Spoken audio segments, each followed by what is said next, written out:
Last summer, we all got to see Godzilla Minus One, the Japanese film produced by Toho that was released theatrically globally, and it did pretty well amongst critics and audiences, as you can see from the Rotten Tomatoes score.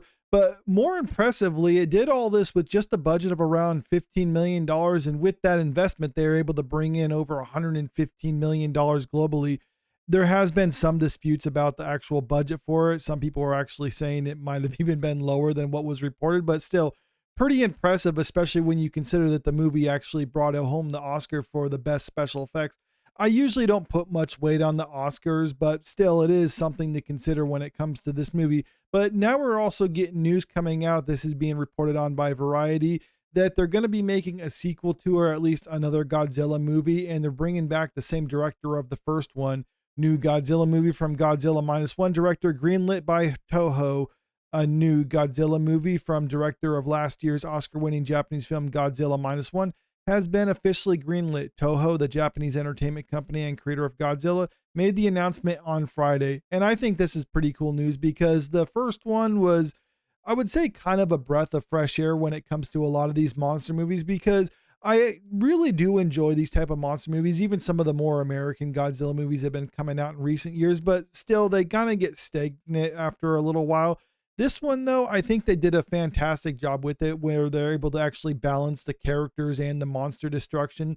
Normally, it's all about spectacle when it comes to a lot of the Western releases of Godzilla. So you see the characters and stuff, and it's just kind of like, okay, yeah, get on to the destructive parts, the stuff that I'm actually wanting to see.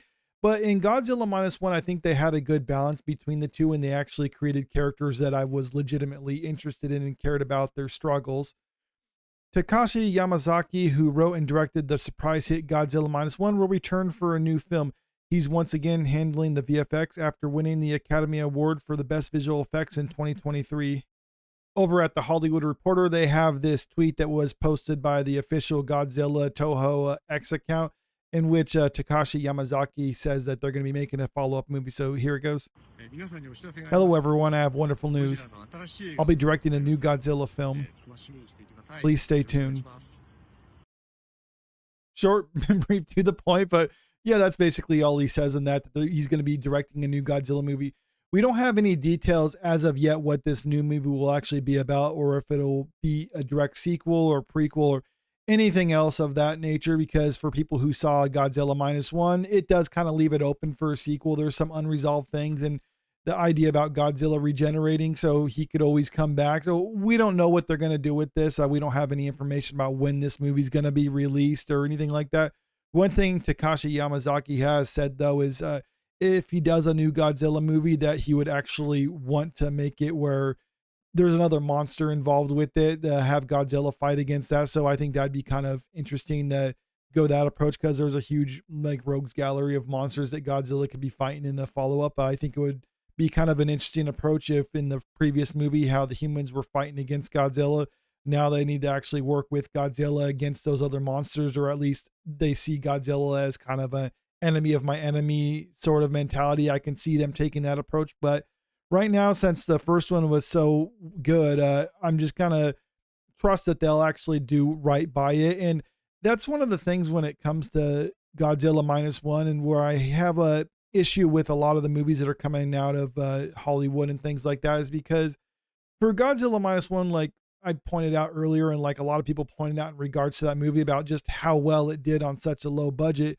And that's not like a miracle or anything like that. You know, some people point out like, well, it's because they have less wages for Japanese effects people compared to effects artists in the US. It's like, well, yeah, they do, but I've gone through the details and compared it with the cost of living and other things like that. And if you actually compare the how much they're getting paid in Japan with the cost of living over there versus how much they're getting paid in the US versus the cost of living and where these effects houses are in like Los Angeles and such, they're actually doing better off in Japan than they are over here. So you can make with that what you will. The fact of the matter is, though, they were able to do a lot with very little for that movie. And that's because they have people working on it who legitimately care about Godzilla and care about the source material and want to do right by it.